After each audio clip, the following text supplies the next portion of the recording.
В один пасмурный весенний день 2012 года на окраине Лондона кипела работа. Строительная площадка в районе Кеннери-Уорф гудела от звуков техники и голосов рабочих.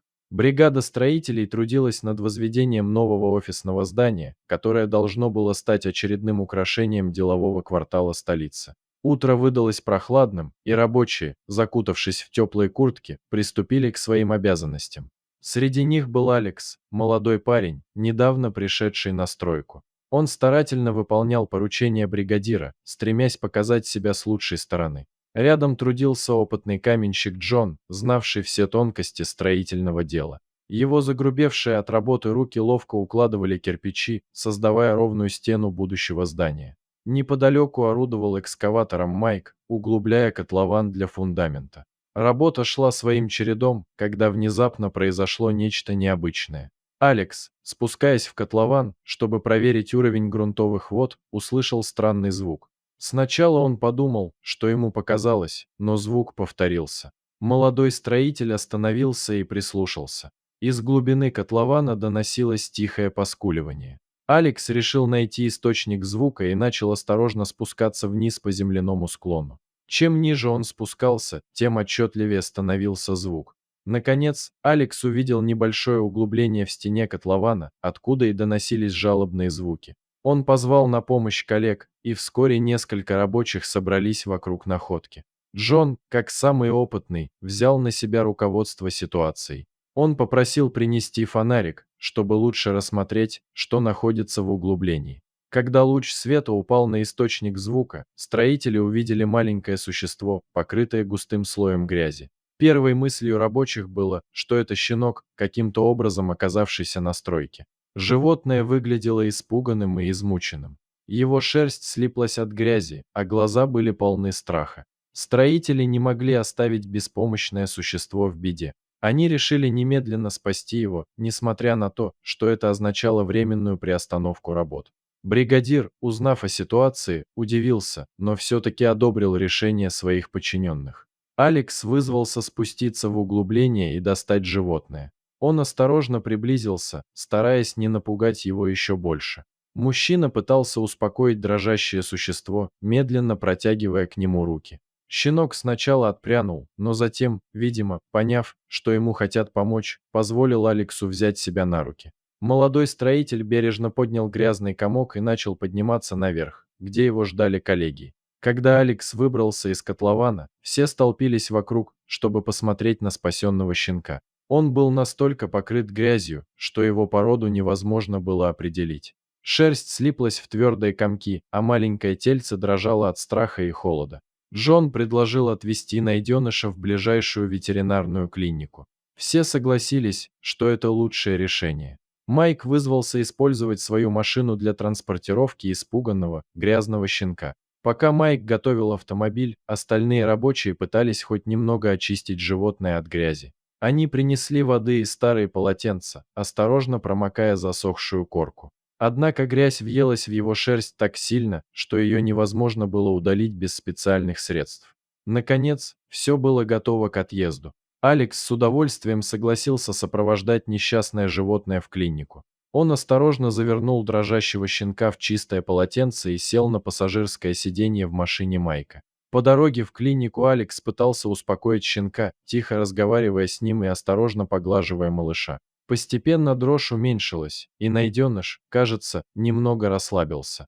Майк вел машину осторожно, стараясь не делать резких движений. Он выбрал маршрут с наименьшим количеством светофоров, чтобы быстрее добраться до клиники. Время от времени он поглядывал на пассажиров, убеждаясь, что все в порядке. Через 20 минут они прибыли в ветеринарную клинику. Это было небольшое, но современное здание с яркой вывеской. Алекс и Майк поспешили внутрь, неся завернутого в полотенце щенка. В приемной их встретила молодая девушка-администратор. Увидев состояние животного, она немедленно вызвала дежурного ветеринара. Через несколько минут появился доктор Браун, опытный специалист с добрыми глазами. Доктор Браун быстро оценил ситуацию и пригласил строителей пройти в смотровую.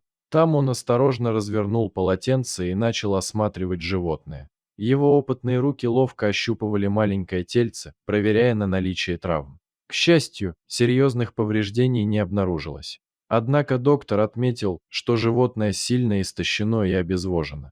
Он подтвердил, что это щенок, судя по размеру и форме тела, и предложил немедленно начать процедуру очистки и лечения. Алекс и Майк согласились оставить найденыша в клинике. Они оставили свои контакты и пообещали вернуться позже, чтобы узнать о его состоянии. Доктор Браун заверил их, что сделает все возможное для спасения маленького пациента.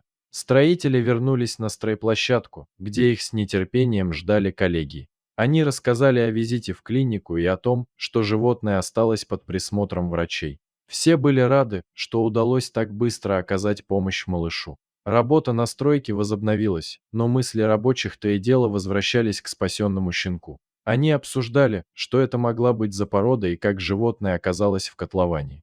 Версии были самые разные, от потерявшегося домашнего питомца до бездомной собаки, случайно забредшей на стройку. Тем временем в ветеринарной клинике началась кропотливая работа по очистке и лечению маленького пациента.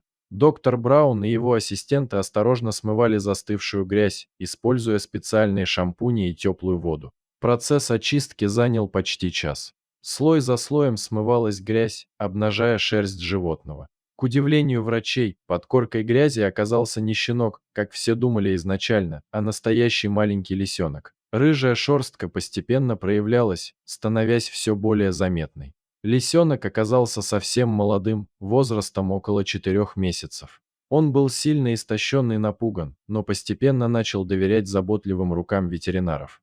После купания лисенка тщательно высушили мягкими полотенцами и поместили в теплый бокс. Доктор Браун провел полное обследование, взяв необходимые анализы и сделав рентгеновские снимки.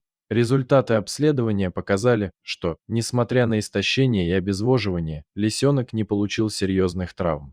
Ему назначили курс витаминов и специальную диету для восстановления сил. В клинике лисенку дали кличку Джаспер, что казалось очень подходящим для такого необычного пациента. Персонал клиники по очереди дежурил возле бокса, следя за состоянием маленького пациента и обеспечивая его всем необходимым. Весть о необычном пациенте быстро разлетелась по клинике. Многие сотрудники приходили посмотреть на маленького лисенка, удивляясь его удивительному спасению.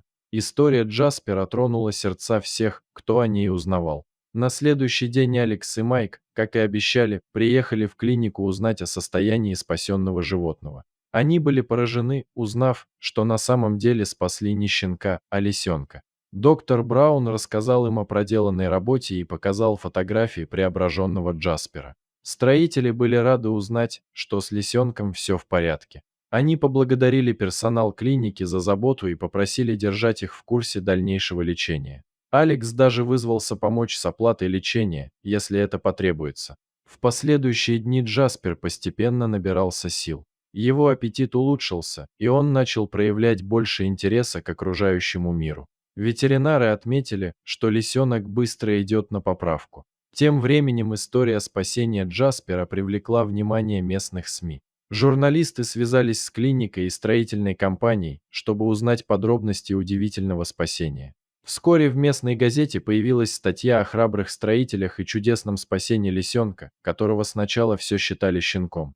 Публикация вызвала большой интерес у читателей. Многие звонили в клинику, интересуясь состоянием Джаспера и предлагая свою помощь. Некоторые даже выразили желание взять лисенка к себе после выздоровления. Однако доктор Браун и его команда были твердо убеждены, что лучшее место для Джаспера – это дикая природа. Они начали разрабатывать план по реабилитации лисенка и его последующему возвращению в естественную среду обитания.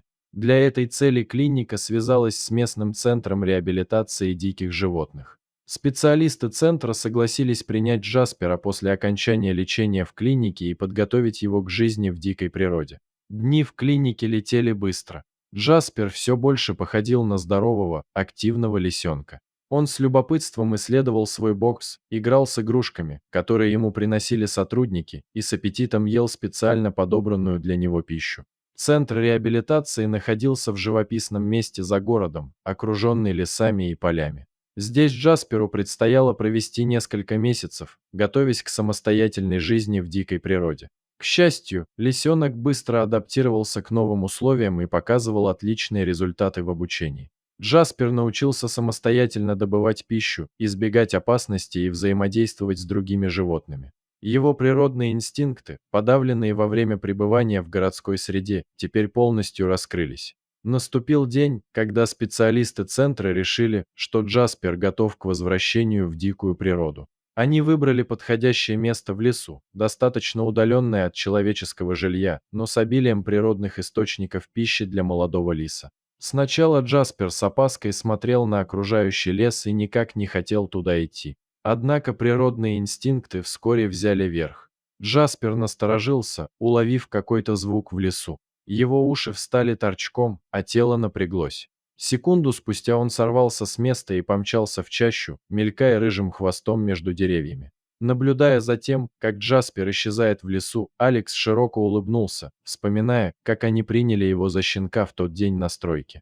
Этот маленький зверек, преодолевший столько испытаний, теперь возвращался в свой настоящий дом, дикую природу, где ему и было место. Дорогие зрители, если вам понравилась эта история, обязательно поставьте палец вверх и поделитесь этим рассказом со своими друзьями. Если вы впервые на этом канале и еще не подписаны, рекомендую подписаться прямо сейчас, чтобы не пропустить очередную захватывающую историю.